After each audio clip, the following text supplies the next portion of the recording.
first big topic, it's kind of a developing story. Lionel Messi has had an injury. He's not happy with Paris Saint-Germain for being subbed off in their late narrow win against Lyon. On the other hand, Cristiano Ronaldo's had a pretty good start for Manchester United. So early on, I just want to talk about how they both fared after a big summer for them. They've moved clubs, obviously Lionel Messi to PSG, Ronaldo back to Manchester United.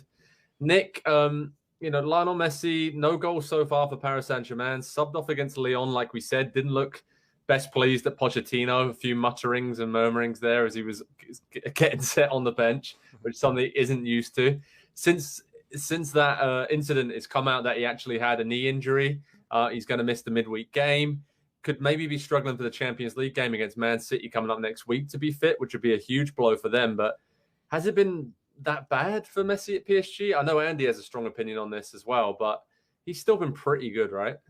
Yeah, I think what has been weird to me is that he was fit and they were like saving his introduction, right? It had to be at home and in a start, and it's been treated in a much different way than Ronaldo, who showed up a little bit early because he was suspended for Portugal and was like, "You're going to play? Yeah, I want to play every minute of every game." So with Messi, I'm not exactly worried about him, except to the extent that he is part of a trident in which 3 players would be the main freelancing focus on any other team in the world. So how are we going to see Neymar, Mbappe, and Messi's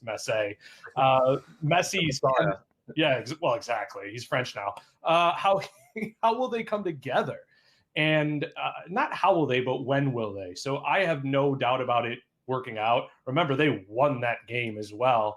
It's just a matter of, it's the same thing as Pep Guardiola at Man City, right? When you're there to win the Champions League.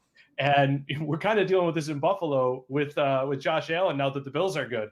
We're not trying to see if they're a playoff team. We're trying to see if they can win everything. Same thing we talked about, Andy, with the United States men's national team as well. The expectation level has risen. And the only thing that's really going to make you content is if your good team takes the next step and becomes great. And with Messi, this is about winning the Champions League.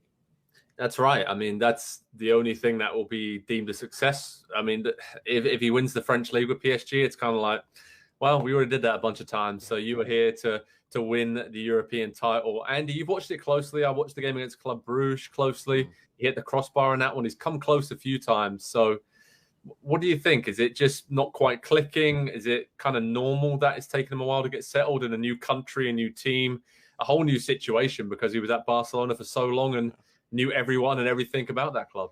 Yeah, you might find this hard to believe, but I think when PSG signed Messi this summer, they didn't really think too deep about the tactics and how it would work. That wasn't really a consideration for this. And so, yeah, it is going to take some time, and especially under Mauricio Pochettino, who we're very familiar with from his time in the Premier League, when he was at Southampton, when he was at Tottenham.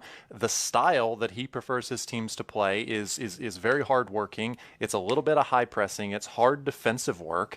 And you've got 3. We keep saying 3. There's 4 of them. Angel Di Maria has been really good the last couple of years as well. And he is an undroppable starter for that team as well. And so we're talking about 4 players. Almost half the outfield players are really going to give you no defensive work whatsoever, and so you're defending with half of a team, and so there's going to be a period where Pochettino has to either drop somebody to the bench and use them as a substitute, which I don't know how you're going to convince any of those 4 players. Right, I don't know how you convince any 4 of them to take on that role. Or they're going to have to start doing the defensive work so that they can win the ball back and transition to attack, because they can have 70% of possession in every single game, and they probably will, but teams are going to sit so deep against them. And we also have to remember that Messi's been a positionless player his entire career. He's got the skill to play any of the 4 kind of most attacking positions. He doesn't have the size to play as a true number 9. He doesn't have the straight line speed to be a traditional type of winger. And so he's always operated in kind of half spaces in gray areas in between different positions, how we kind of think of them. And the very best of Messi's career and the very best of the teams that Messi's been on was when Pep Guardiola switched him to play as a false 9. And those were the best years for Barcelona. Is Pochettino going to do that? Well, he'd have to move Mbappe out of the middle, or he'd have to move Neymar. There's just to satisfy and set up one of them for success, you have to completely undo the other 2 or 3 of them. And it's just, so you have to almost pick your poison if you're Pochettino at this point. So it'll take time. They'll win Ligue 1, they'll win the French Cup, they'll get to the at least semifinals of the Champions League, probably not win it, and then we'll be talking in a year, well, that was a failure.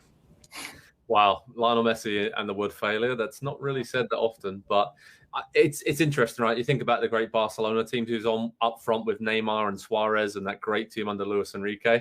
The difference really was they had Iniesta and Busquets there, holding solid in midfield, 2 absolute world-class midfielders, pretty much in their prime or coming towards the end of their prime, and that was the big difference. The balance of the team looked good, and right now at PSG, with Pochettino's high-pressing tactics, doesn't look that great. It's going to take a little while to work out the kinks, I feel. As for Ronaldo, Nick, I mean, obviously he settled very well. 4 goals in his first 3 games in all competitions for Manchester United.